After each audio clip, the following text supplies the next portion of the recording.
433. Yung pagkain ba ng mga security mo?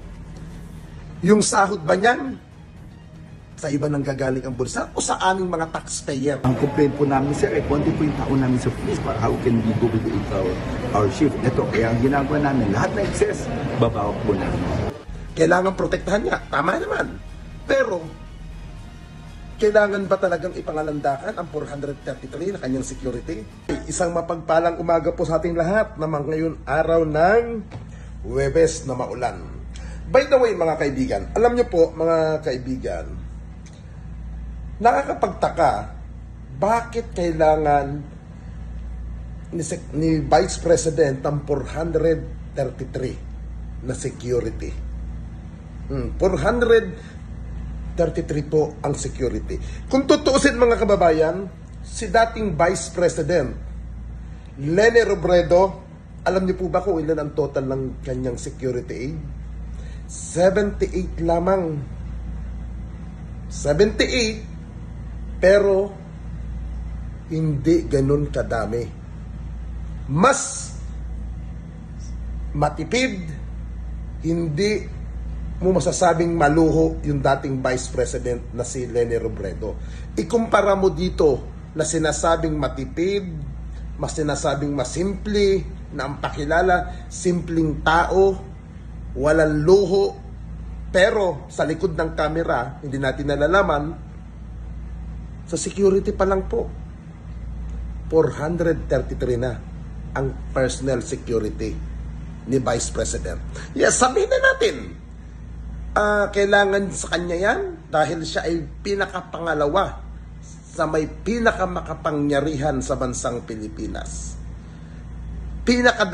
Pinakadalawa sa pinaka-higher opisyal sa bansang ito. Kailangan protektahan niya. Tama naman. Pero, kailangan ba talagang ipangalandakan ang 433 na kanyang security? Na mas marami pa na mas nanganganib kaysa sa kanya? Nagtatanong lamang po. Sayang ang pondo. Sayang. Diba? Tapos, ngayong panahon ng unos, nasaan ang Vice President? Pagtatanong lang po, hindi naman siguro po masama magtanong. Diba? Alam niyo mga kaibigan, dito natin makikita ang isang opisyal kung gaano nagpapaka-importante sa kanyang sarili. Kung papaano na nagpapakita na kailangan siyang protektahan masyado. Mas marami nangangailangan na protektahan kaysa sa kanya.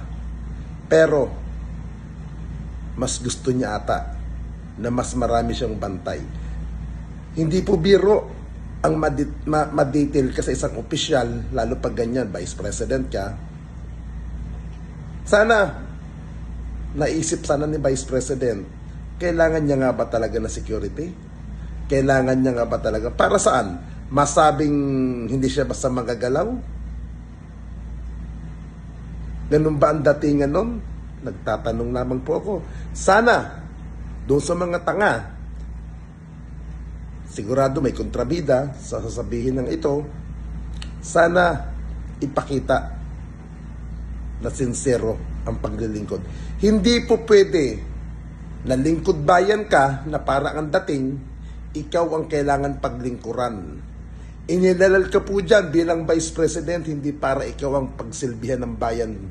Hindi ikaw ang kailangan pagsilbihan ng sambayan ng Pilipino.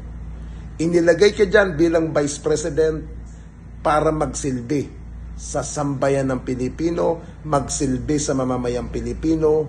Hindi kami ang kailangan magsilbi sa iyo. Paki-explain po, bakit ang security mo mahigit 400? Uulitin ko po, si dating Vice President, 6 na taon nanungkulan, pero ang kanyang security po, 78 lamang. Wala pa sa 100. Pero ikaw,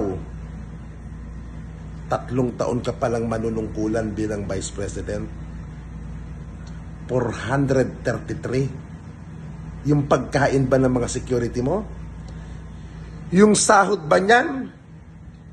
Sa iba nang gagaling ang bulsa o sa aming mga taxpayer na nanggagaling? Ilabas po natin ang pagiging vice president mo. Ha? Ilabas po natin. Lingkod ka ng bayan. Hindi ikaw ang dapat pinaglilingkuran ng sambayan ng Pilipino dahil ang pinapasahod mo po dyan sa Office of the Vice President ay pera naming mamamayang Pilipino. Hindi nyo po pera. Kung meron ka pong delikadesa, meron kang kahihiyan, simulan mo na sa pagpapakita ng kahihiyan. Maging simple ka lamang na public servant.